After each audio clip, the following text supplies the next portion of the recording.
ఆయుష్మాన్ భవ కార్యక్రమానికి స్వాగతం. బైపాస్ సర్జరీ అంటే ఏమిటి? గుండె భాగంలో ఎక్కువగా నొప్పిగా ఉంటుందా? శ్వాస తీసుకోవడానికి ఇబ్బంది పడుతున్నారా? వివిధ రకాల గుండె సమస్యలకు లేటెస్ట్ ట్రీట్మెంట్ మెథడ్స్ గురించి మనతో పాటు మాట్లాడేందుకు మన స్టూడియోలో ఉన్నారు Yashoda hospitals senior cardio thoracic surgeon doctor Nageswara Rao గారు. వారిని అడిగి మరిన్ని సలహాలు సూచనలు తెలుసుకుందాం. హలో నాగేశ్వరరావు గారు, welcome to our studio. Cardio thoracic surgery అంటే ఏంటి? దీని గురించి మా ప్రేక్షకులకు చెప్తారా? కార్డియోథొరాసిక్ సర్జరీ అంటే ఇట్స్ అ సర్జికల్ బ్రాంచ్. అక్కడ హార్ట్ మీద, లంగ్స్కి, అలాగే మేజర్ బ్లడ్ వెసల్స్ సర్జరీ చేసే విభాగాన్ని కార్డియోథొరాసిక్ సర్జరీ అంటాం. సో అన్ని హార్ట్ సర్జరీస్ ఈ బ్రాంచ్లోకే వస్తాయి. అట్లాగే లంగ్ మీద చేసే సర్జరీ, మొత్తం చెస్ట్లో ఉన్న భాగాలన్నీ, అంటే డయాఫ్రమ్ దగ్గర నుంచి డయాఫ్రమ్కి పైన ఉన్న భాగాలన్నీ కూడా, అంటే heart, lungs, major blood vessels, chest wall, ఇవన్నీ కూడా కార్డియోథొరాసిక్ సర్జరీ పరిధిలోకి వస్తాయి. ఓకే, అంటే హార్ట్ సర్జరీ వరకు వచ్చేసరికి మీరేం చెప్తారు? హార్ట్ సర్జరీ అంటే మనం మేజర్గా చేసేది most common operation bypass operation. ఇది కాకుండా వాల్వ్ సర్జరీస్ ఉంటాయి. హార్ట్లో 4 వాల్స్ ఉంటాయి: mitral valve, aortic valve, tricuspid, pulmonary. ఆ వాల్స్లో ఏమైనా ప్రాబ్లమ్స్ ఉంటే దానికి రిపేర్ కానీ రిప్లేస్మెంట్ కానీ చేసేది వాల్వులార్ హార్ట్ సర్జరీ అంటాం. అంటే చాలామంది పేషెంట్లు హార్ట్లో బ్లాక్స్ ఉన్నాయి, వాల్స్ బ్లాక్స్ ఉన్నాయి, రకరకాల కన్ఫ్యూజ్ అవుతుంటారు. ఇవి కాకుండా కంజెనిటల్ హార్ట్ డిసీజెస్ అంటాం. అంటే పుట్టుకలోనే హార్ట్లో వచ్చే కొన్ని ప్రాబ్లమ్స్ని కంజెనిటల్ హార్ట్ డిసీజ్ అంటాం. అవి ఈ మధ్యలో సెప్టల్ హోల్స్ కానీ రకరకాల ఇబ్బందులు ఉంటాయి. అవన్నీ ఎక్కువ శాతం చిన్న వయసులోనే బయటపడతాయి. కొంతమందికి పెద్ద వయసు వచ్చేంత వరకు కూడా హార్ట్ డిసీజ్ ఉన్నట్టు తెలియదు వాళ్ళకి. అది లేట్గా డిటెక్ట్ అవుతుంది, ఎందుకంటే సిమ్టమ్స్ పెద్ద ఉండవు కాబట్టి వాళ్ళు చూపించుకోవాల్సిన అవసరం కనపడదు. ఇవి congenital heart diseases. Aortic surgery అని ఉంటుంది. అంటే అయోటా అంటే మేజర్ బ్లడ్ వెసల్, హార్ట్ నుంచి వచ్చి మొత్తం బాడీకి సప్లై చేసే పైప్ది. దానిలో ప్రాబ్లమ్స్ ఉంటే దాన్ని అయోటిక్ సర్జరీ అంటాం. అలాగే హార్ట్ ఇర్రెగ్యులారిటీస్ ఉంటే మేజ్ ఆపరేషన్ అని, పేస్ మేకర్స్ పెట్టడం అని. ఎండ్ స్టేజ్ హార్ట్ డిసీజ్ ఉంటుంది, హార్ట్ ఫెయిల్యూర్కి వస్తే వెంట్రికులర్ అసిస్ట్ డివైస్ అని మెకానికల్ పంప్స్ పెట్టడం, లేదా హార్ట్ ట్రాన్స్ప్లాంటేషన్, ఇది గుండె మార్పిడి. ఇది full spectrum of heart diseases అన్నమాట. ఓకే, అంటే హార్ట్ సర్జరీలో ఉండే కామన్ సర్జరీ ఏంటి? The most common is bypass operation. Bypass operation అంటే కొరనరీ ఆర్టరీ బైపాస్ గ్రాఫ్టింగ్ దాని పేరు. కామన్గా అందరూ బైపాస్ సర్జరీ అంటాం. ఇది ఎప్పుడు చేస్తామంటే హార్ట్కి ఈ కొరనరీ ఆర్టరీస్ బ్లడ్ సప్లై చేస్తాయి. Heart is the main pump. అది బాడీలో అన్ని ఆర్గన్స్కి పర్ఫ్యూషన్, అంటే బ్లడ్ సప్లై చేసేది, పంపింగ్ చేసేది హార్ట్. సో హార్ట్కి కూడా ఆక్సిజన్, న్యూట్రియంట్స్ కావాలి కాబట్టి దానికి ఆర్టరీస్ ఈ ఆక్సిజన్, న్యూట్రియంట్స్ తీసుకెళ్తాయి. దాన్ని కొరనరీ ఆర్టరీస్ అంటాం. ఈ కొరనరీ ఆర్టరీస్లో బ్లాక్స్ ఏర్పడితే అవి హార్ట్ అటాక్కి దారితీసే అవకాశం ఉంటుంది. అటువంటి బ్లాక్స్ ఉన్నప్పుడు మనం చేసే ఆపరేషనే బైపాస్ ఆపరేషన్. ఓకే డాక్టర్ గారు, అంటే కొంతమందికి స్టంట్ వేస్తారంటారు, కొంతమందికి బైపాస్ చేస్తారంటారు కదా, వీటికి సంబంధించి మీరేం చెప్తారు? ఈ రెండింటి మధ్య తేడా ఎంత అంటారు? ఇప్పుడు కొరనరీ ఆర్టరీ డిసీజ్ ఉన్నప్పుడు వాళ్ళకి ఇనీషియల్ స్టేజ్లో ఎంజైనా అంటాం, చిన్న మైల్డ్ పెయిన్ వస్తుంది. అదే ప్రోగ్రెస్ అయితే మొత్తం ఆర్టరీ కానీ బ్లాక్ అయితే మైకార్డియల్ ఇన్ఫాక్షన్ అంటాం. అది మేజర్ హార్ట్ అటాక్ వల్ల ఏమవుతుందంటే ఒక part of the muscle damage అయిపోద్ది. డ్యామేజ్ అయిన తర్వాత పంపింగ్ తగ్గిపోద్ది. అది కాకుండా చేయాలి అంటే మనం హార్ట్కి బ్లడ్ సప్లై పెంచాల్సి వస్తుంది. ఏ బ్లాక్ అయినా సరే 70% కంటే తక్కువ ఉంటే మెడికల్ మేనేజ్మెంట్ సరిపోద్ది, మెడిసిన్స్తో మేనేజ్ చేసుకోవచ్చు. 70% కంటే ఎక్కువ బ్లాక్స్ ఉన్నప్పుడు మనం బ్లడ్ సప్లై హార్ట్కి ఇంక్రీజ్ చేయకపోతే వాళ్ళకి హార్ట్ అటాక్స్ వచ్చే రిస్క్ ఉంటుంది. ఏ విధంగా మనం హార్ట్కి బ్లడ్ సప్లై ఇంక్రీజ్ చేస్తాము అంటే, ఒక మెథడ్ ఏమో ఈ బ్లాక్స్ని ఓపెన్ చేసి దాన్ని లోపల ఒక స్ప్రింగ్ లాంటిది పెడతాం, దాన్నే స్టెంట్ అంటాం. ఆ విధంగా హార్ట్ మజిల్కి బ్లడ్ సప్లై ఇంక్రీజ్ చేయడం జరుగుతుంది. ఈ రెండో మెథడ్ ఏంటంటే, ఈ బ్లాక్ని డిస్టర్బ్ చేయకుండా దాన్ని బైపాస్ చేస్తూ వేరే ఒక ఛానల్ ద్వారా మనం బ్లడ్ని దానికి సప్లై చేయగలిగితే దాన్ని బైపాస్ సర్జరీ అంటాం. ఈ రెండు చేసేది ఒకే కండిషన్కి. ఓకే డాక్టర్ గారు, అంటే బేసిక్గా కొంతమందికి స్టంట్ అంటారు, మరి కొంతమందికి బైపాస్ అంటారు. మీరు క్లియర్గా చెప్పారు. కాకపోతే మీరు బైపాస్ సర్జరీకి వెళ్ళాలని ఒక పేషెంట్కి మీరు సూచిస్తే వాళ్ళ కండిషన్ ఏ విధంగా ఉంటుంది ఆ స్టేజ్లో? ఇప్పుడు ట్రీట్మెంట్ వరకు ఈ 2 ఆప్షన్స్ ఉన్నప్పుడు ఏది సెలెక్ట్ చేసుకోవాలి అన్నది. జనరల్గా ఏంటంటే 1-2 వెసల్స్లో బ్లాక్స్ ఉన్నాయనుకోండి, మేము స్టెంట్కి ప్రిఫర్ చేస్తాం. అది స్టెంట్కి వెళ్ళే బ్లాక్స్ అవి డిస్క్రీట్గా ఉండి అవి సూటబుల్గా ఉండాలి. టెక్నికల్గా స్టెంటింగ్కి సూటబుల్గా ఉంటే స్టెంట్ పెట్టడం మూలంగా మనం సర్జరీ అవాయిడ్ చేసుకోగలుగుతాం. That is the first option. Second thing ఏంటంటే కొన్ని కండిషన్స్లో సపోజ్ హార్ట్కి బ్లడ్ సప్లై ఉన్నప్పుడు 3 బ్లడ్ వెసల్స్ అని చెప్పాము కదా, రైట్ సైడ్ ఒక వెసల్ వస్తుంది, లెఫ్ట్ సైడ్ 2 బ్లడ్ వెసల్స్ ఉంటాయి. ఆ 2 కూడా స్టార్ట్ అయ్యేది ఒకే వెసల్ కింద స్టార్ట్ అయ్యి రెండిటి కింద డివైడ్ అవుద్ది. అది ఒక వెసల్ హార్ట్కి ఫ్రంట్ సైడ్ వెళ్తుంది, ఒకటి హార్ట్కి బ్యాక్ సైడ్ వెళ్తుంది. ఈ మెయిన్ పైప్లో డిసీజ్ ఉన్నప్పుడు, అందులో కానీ బ్లాక్స్ ఉన్నప్పుడు స్టెంటింగ్ అంత సేఫ్ ఆప్షన్ కాదు. అలాగే క్యాల్సిఫైడ్ వెసల్స్ కానీ మొత్తం 3 బ్లడ్ వెసల్స్లోని కూడా బ్లాక్స్ ఉండి పేషెంట్కి డయాబెటీస్ ఉండి ఇటువంటి వాళ్ళలో స్టెంటింగ్ కంటే సర్జరీ రిజల్ట్స్ బెటర్గా ఉంటాయి. ఓకే డాక్టర్ గారు, అంటే స్టంట్లో ఫెయిల్యూర్ పర్సంటేజ్ ఉంటుందంటారా మీరు? అదే అంటారా? స్టెంటింగ్లో ఫెయిల్యూర్ అనేది అంటే డిపెండ్స్. ఇప్పుడు స్టెంట్ పెట్టిన అందరికీ ఫెయిల్ కాదు, అది లీజన్ టైప్ని బట్టి ఉంటుంది. డిసీజ్ ఎంత అగ్రెసివ్గా ఉంది, ఆ స్టెంట్ చేసిన లీజన్ దాని క్వాలిటీస్ని బట్టి ఈ స్టెంట్ పెట్టే మూసుకోవచ్చు. అది పేషెంట్కి స్టెంట్కి టిష్యూ కంపాటబిలిటీ కూడా ఉండాల్సి ఉంటుంది. అండ్ లాంగ్ రన్లో కొంతమంది, ఇప్పుడు మనం ఎక్కువగా మందికి డ్రగ్ ఎలూటింగ్ స్టెంట్స్ అని వాడుతున్నాము. దీంతో ఏంటంటే long term results, long term patency అంటాం, అవి బెటర్గా ఉన్నాయి. కానీ స్టెంట్ అక్లూషన్ రేట్స్ ఇదివరకు బేర్ మెటల్తో ఎక్కువ ఉండేవి. అంటే దానికి కారణాలు వేరు, దీనికి కారణాలు వేరు. ఓకే. కానీ ఎక్కువ మల్టిపుల్ బ్లాక్స్ ఉండి, లాంగ్ స్టాండింగ్ డయాబెటీస్ ఉండి, ఆ లీజన్స్ అగ్లీ లీజన్స్ ఉండి, ఆర్ బైఫర్కేషన్ లీజన్స్ ఉండి అక్కడ స్టెంట్స్ పెడితే అక్లూషన్ రేట్స్ ఎక్కువ ఉంటాయి. ఓకే. ఈ బైపాస్ సర్జరీలో మీ మెథడ్స్ ఎలా ఉంటాయి ఒక పేషెంట్కి మీరు చేసేటప్పుడు? బైపాస్ సర్జరీలో అంటే చేసే విధానం కన్వెన్షనల్ బైపాస్ ఆపరేషన్ అయితే మనం ఈ బ్రెస్ట్ బోన్ అంటాం, సెంటర్లో ఉండే స్టర్నమ్ని కట్ చేసి చెస్ట్ ఓపెన్ చేసి సర్జరీ చేయటం ఒక మెథడ్. ఇప్పుడు లేటెస్ట్ ఏంటంటే మినిమల్లీ ఇన్వేజివ్ సర్జరీ అని, మనం we make cuts on the sides of the chest. Okay. సైడ్స్లో కట్ చేసి అక్కడ నుంచి ఎండోస్కోపిక్ ఇన్స్ట్రుమెంట్స్తో సర్జరీ చేయటం, అది మినిమల్లీ ఇన్వేజివ్ ఆపరేషన్, అది ఒక మెథడ్. రెండోది కన్వెన్షనల్గా హార్ట్ సర్జరీస్ అన్నీ కూడా మనం హార్ట్ లంగ్ మెషిన్ అనే మెషిన్ హెల్ప్తో సర్జరీలు చేస్తాం.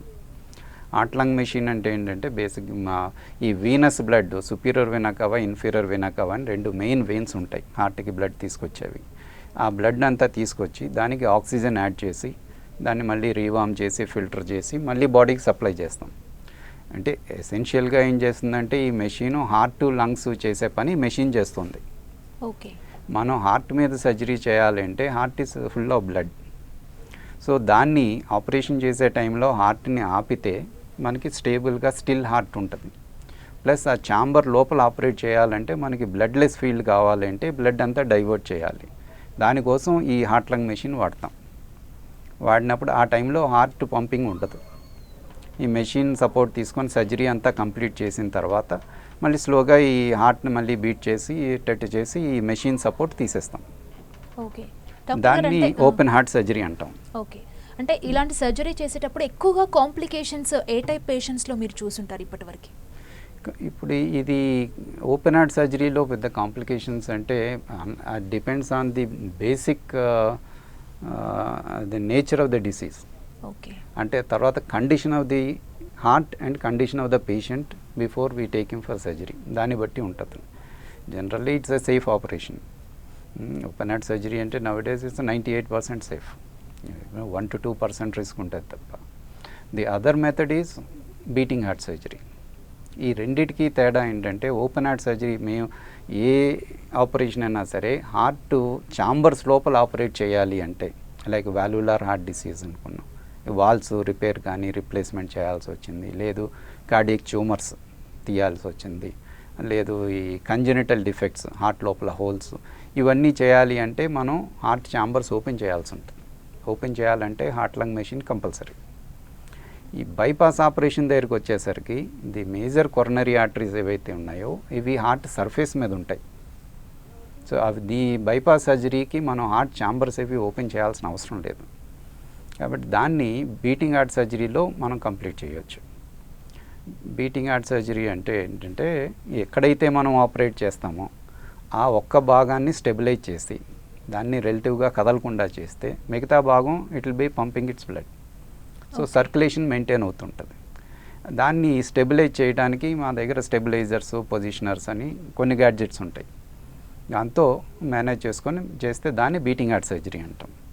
అంటే మనం బేసిక్గా హార్ట్ లంగ్ మెషిన్ అనేది వాడట్లేదు. హార్ట్ లంగ్ మెషిన్ వాడాలి అంటే మనం పైప్స్ పెట్టాల్సి వస్తుంది లోపలికి. ఓకే. అవన్నీ అవాయిడ్ చేస్తున్నాం. రెండోది సర్క్యులేషన్ కూడా నార్మల్గా మనకి పల్స్ అంటాం. బ్లడ్ ప్రెషర్ పల్సటైల్గా ఉంటుంది. దాన్నే మన పల్స్ కింద రీడ్ చేస్తాం.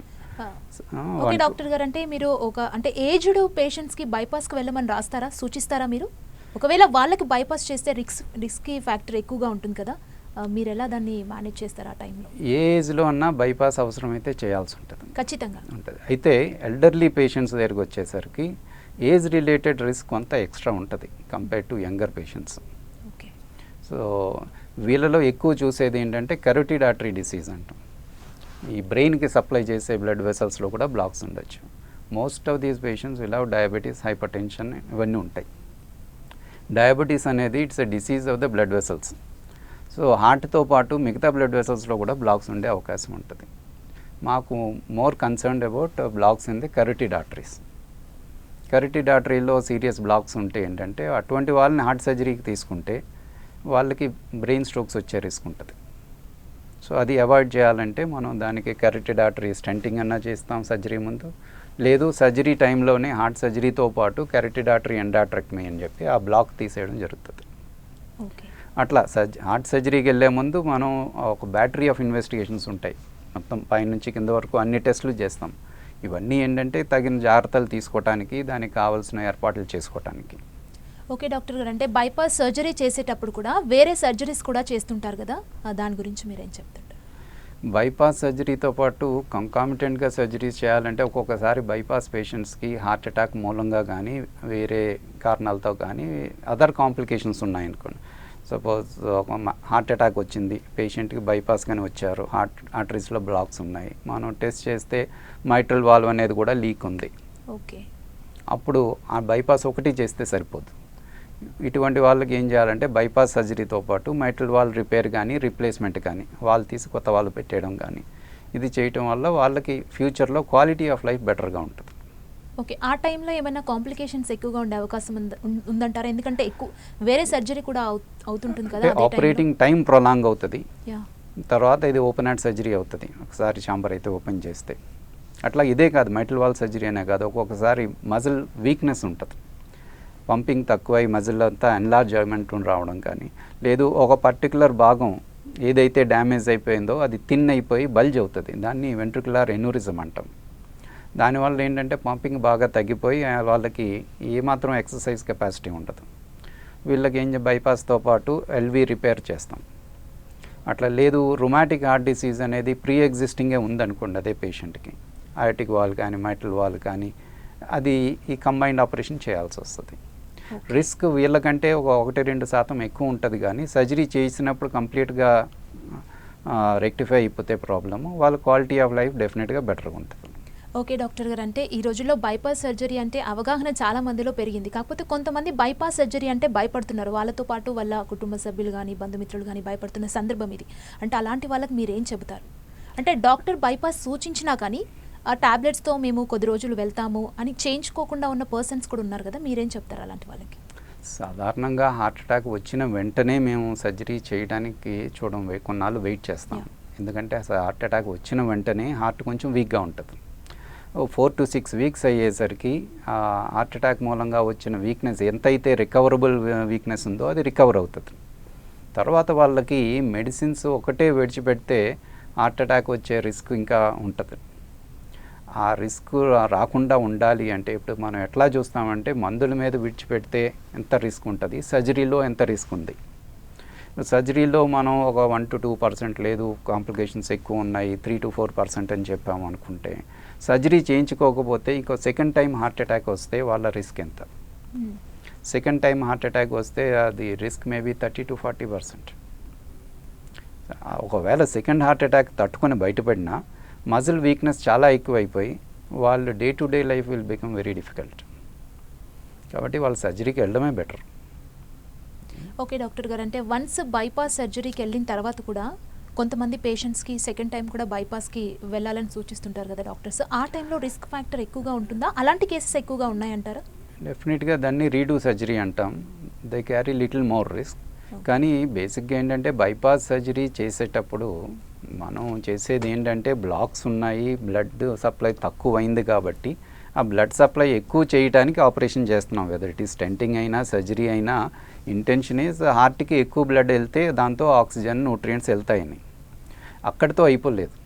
పేషెంట్కి జబ్బు రావడానికి కావాల్సినటువంటి సిచ్యువేషన్ బాడీలో ఉంది. It's a life style disease.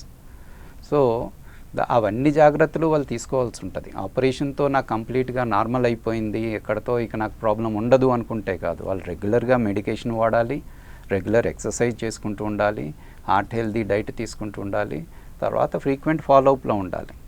Smoking లాంటిది ఉంటే కంప్లీట్గా మానేయాలి, స్ట్రెస్ తగ్గించుకోగలగాలి, డయాబెటీస్ హైపర్ టెన్షన్ ఉంటే అవి కంట్రోల్లో పెట్టుకోవాలి. అప్పుడే వాళ్ళకి జబ్బు తిరగబెట్టకుండా ఉంటుంది. తిరగబెట్టుకున్నప్పుడు అప్పుడు రీడూ సర్జరీ అనేది, రీడూ సర్జరీ కంటే ఆ టైంలో ఏమన్నా స్టెంటింగ్ చేయడానికి వీలైతే we would like to avoid surgery second time. Okay, తప్పదు అనుకున్నప్పుడు సర్జరీకి వెళ్ళాల్సి వస్తుంది, ఖచ్చితంగా సర్జరీ చేయాల్సిందే. చేయాల్సి వస్తుంది. అంటే ఈ రోజుల్లో చూసుకున్నట్లయితే యూత్ కూడా ఎక్కువగా బైపాస్కి వెళ్తున్న సిచ్యువేషన్ని మనం చూస్తున్నాం. అసలు ప్రధాన కారణం ఏంటి? అంటే లైఫ్ స్టైల్లో ఉన్న చేంజెస్ అంటారా? మీరేం చెప్తారు?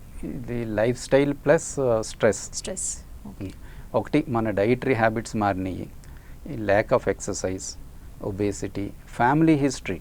అంటే ఫ్యామిలీలో బ్రదర్స్, ఫాదర్, మదర్ వాళ్ళకి ఎవరైనా హార్ట్ డిసీజ్ ఉంటే డెఫినెట్గా వీళ్ళకి అదొక ఎడిషనల్ రిస్క్ ఫ్యాక్టర్. అది ఇవి ఉన్నప్పుడు ది రిస్క్ ఈజ్ మోర్. దానికి తగిన జాగ్రత్తలన్నీ తీసుకోవాలి. పేషెంటే కాదు, పేషెంట్ నెక్స్ట్ కిత్ అండ్ కిన్ కూడా ఈ ప్రికాషన్స్ తీసుకుంటే వాళ్ళు ఈ జబ్బు రాకుండా చూడడానికి చూసుకోవచ్చు. ఇది వరకు ఏంటంటే 50-60 తర్వాత చూసే ఈ జబ్బు ఇప్పుడు 30-40s కామన్ అయిపోయింది. 20sలో కూడా చాలామందికి ఆపరేట్ చేసాం. చాలామంది ఇంకా దే ఆర్ స్టిల్ స్టూడెంట్స్, లేదా అప్పుడే కెరీర్ స్టార్ట్ చేసిన వాళ్ళు, పెళ్ళిళ్ళు కూడా కాని వాళ్ళు. అన్ఫార్చునేట్గా మేజర్ హార్ట్ అటాక్ వచ్చి మజిల్ డ్యామేజ్ అయిపోయి ఎల్వి డిస్ఫంక్షన్తో వచ్చిన పేషెంట్స్ చాలామంది ఉంటారు. కొంతమంది వెరీ యంగ్ పేషెంట్స్లో హార్ట్ అటాక్ వస్తుంది, వీళ్ళు మెడికేషన్ ఇచ్చి ఇదంతా క్లాట్స్ ఉంటాయి అన్నీ కరిగిచ్చి మళ్ళీ యాంజియో చేస్తే లోపల బ్లాక్స్ ఏమి ఉండవు. సో ఇది mostly related to stress and other factors. అంటే హార్ట్ అటాక్కి ముందు మన బాడీకి ఏమైనా సంకేతాలు ఇస్తుందా మన బాడీ? అంటే ఏదో ప్రమాదం పొంచి ఉంది, మీరేం చెప్తారు? ఎలా దాన్ని కనిపెట్టే ఛాన్స్ ఏదైనా ఉందంటారా?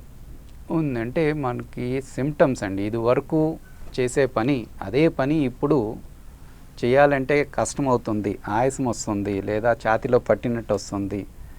ఇది వరకు ఎంత దూరం ఉన్నా నడిచేది ఇప్పుడు కాస్త అప్పు ఎక్కితే కొత్తగా సిమ్టమ్స్ వచ్చినాయి అనుకున్నప్పుడు వాళ్ళు టెస్ట్ చేయించుకోవాల్సిన అవసరం అయితే ఎంతైనా ఉంటుంది.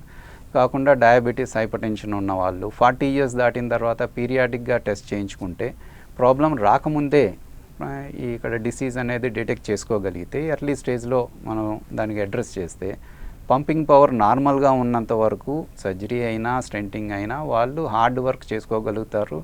అంతకుముందు ఏమేమి పనులు చేసుకున్నారో అవన్నీ కూడా ఎటువంటి ఇబ్బంది లేకుండా చేసుకోగలుగుతారు. ఓకే డాక్టర్ గారు, అంటే బైపాస్ అయిన ఒక పేషెంట్ డైట్ ఎలా ఉండాలి, మీరేం చెప్తారు? డైట్ అంటే బేసిక్గా they can eat everything, but మితంగా తినాలి, కార్బోహైడ్రేట్స్ తగ్గించాలి, ఫ్యాటీ ఫుడ్ ఎక్కువ తీసుకోకూడదు, ఫ్రైడ్ ఐటమ్స్ అవాయిడ్ చేసుకోమని చెప్తాము, రెడ్ మీట్ అవాయిడ్ చేసుకోవాల్సి ఉంటుంది. ఓకే, అంటే యశోద హాస్పిటల్స్లో లేటెస్ట్ ట్రీట్మెంట్ విధానాల గురించి చెప్తారా మా ప్రేక్షకుల కోసం? ఈ బైపాస్ సర్జరీ అనేది కామన్ ఆపరేషన్ అమ్మా. We do all types of operations. Midline sternotomy, minimally invasive surgery చేస్తాము, తర్వాత బీటింగ్ హార్ట్ సర్జరీ ఇప్పుడు ఆల్మోస్ట్ అన్ని హాస్పిటల్స్ మొదలుపెట్టాయి. మేము గత 20 yearsగా చేస్తూనే ఉన్నాము. ఇవి కాకుండా అదర్ ఆపరేషన్స్ అంటే లేటెస్ట్ వీ డూ ట్రాన్స్ప్లాంట్స్ దగ్గర నుంచి వెంట్రికులర్ అసిస్ట్ డివైసెస్, ట్యాబీ అని ఉంది ఆపరేషన్ లేకుండా ఐటిక్ వాల్వ్ ఇంప్లాంటేషన్. సో ఇట్లా అన్ని టైప్స్ సర్జరీస్ అవుతూ ఉంటాయి. ఓకే డాక్టర్ గారు, అంటే ఇప్పుడు డయాబెటిక్ పేషెంట్ ఉంటారు, బీపీ పేషెంట్ ఉంటారు, రకరకాల జబ్బులతో మీ దగ్గరికి వచ్చినప్పుడు బైపాస్కి వెళ్ళే పేషెంట్కి ఇలాంటి కండిషన్స్ ఉన్నప్పుడు మీరు వాళ్ళని ఎలా హ్యాండిల్ చేస్తారు? అంటే వారికి ఏదైనా సపరేట్ ట్రీట్మెంట్ విధానం ఉంటుందా? అసలు ఈ జబ్బు వచ్చిన వాళ్ళలో 90% డయాబెటీస్, హైపర్ టెన్షన్ ఉన్న వాళ్ళే వస్తారు. లేని వాళ్ళు తక్కువ మంది ఉంటారు. ఓకే, సో డయాబెటీస్ కంట్రోల్లో ఉందనుకోండి, మనకి సర్జరీ తర్వాత వూండ్ ప్రాబ్లమ్స్ తక్కువ ఉంటాయి. సో తర్వాత కూడా డయాబెటీస్ కంట్రోల్లో లేకపోతే మనం ఎంత సర్జరీ చేసినా మళ్ళీ జబ్బు తిరగబెట్టే రిస్క్ ఉంటుంది. So controlling diabetes is main factor. అది ఎక్కువ స్ట్రెస్ చేసే చెప్తాం, ఎందుకంటే కొలెస్ట్రాల్ ఒక్కటే కారణం కాదు. సో అన్ని ఫ్యాక్టర్స్ చూడాలి, ఏ ఒక్కటి నెగ్లెక్ట్ చేసినా మనకి ప్రాబ్లం మళ్ళీ రీసర్ఫేస్ అవుతుంది. అంటే మీరు ఫిట్గా ఉండాలంటారు, వెయిట్ కూడా తక్కువగా ఉండి హెల్దీ హ్యాబిట్స్తో ఉండాలని చెప్తారా? మీరేం అంటే చెప్తారు ఐడియల్. ఇప్పుడున్న యూత్కి మీరేం చెప్తారు? యూత్కే కాదు, పేషెంట్స్ కూడా.